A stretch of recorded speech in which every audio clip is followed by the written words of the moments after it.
We feel like we're doing the best by Abby. We are taking every word this doctor's telling us, wholeheartedly, keeping the appointments, but obviously kids get sick. And then, Thomas ended up being a C-section. So I bring Abby, Thomas is in the NICU unit, Greg's with him. I bring Abby to an appointment, but we had to cancel it the day Thomas had a surgery that wasn't planned. And she leans into me and says, gives me, we don't take this drug seriously, and she's going to kick us out of the study, and we're wasting our time pursuing other opportunities with for Leigh's, because Greg gets alerts on Google, and he's very active on trying to find support for us, support for Abby, just other families like us, and that's why we started her Facebook page. Just more resources, because there isn't a lot out there. So when you have a doctor that you're supposed to trust, making you feel like you're inadequate when you're doing everything you can. I didn't miss it because I was at the beach. I was in the hospital with my son, and then I'm driving a week after having a C-section, which I shouldn't, from Plymouth to Boston. And so then she brings me into another room with her nurse and a couple of residents, and starts all over again. And I look at her and I said, I just told you my son is in the NICU unit. He had surgery the day we missed him. Obviously, I know it's important we're here.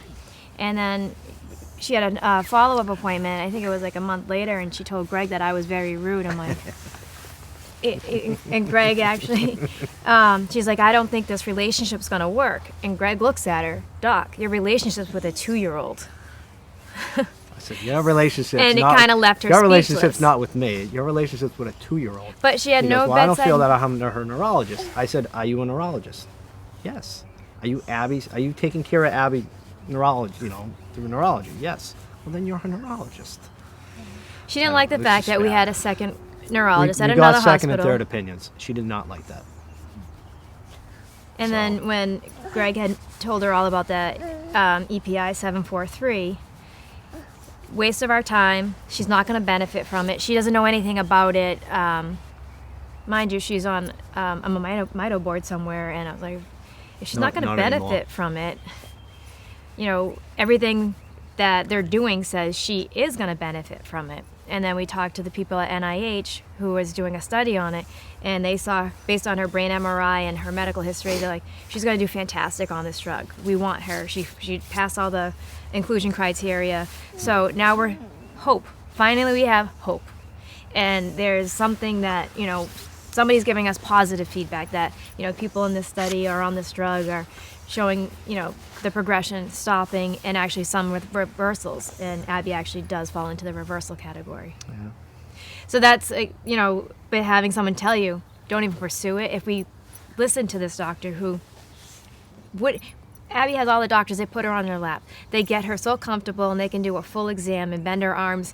This doctor's like, she's stiff. She needs this drug, this drug, this drug. I'm like, she's going to be a medicine cabinet if we stayed with that. And we're like, that's not pursue. For us. If that's one takeaway, is if the doctors don't want to listen to another doctor, I would search for another doctor. You need to find the doctors that all want to work as a team for your child. And essentially, you hired them for your child's team. And as long as they all play nice together and they all work together and send each other notes, and especially when there's time for surgery coming up and they're all on the same page, that's very important. Very important.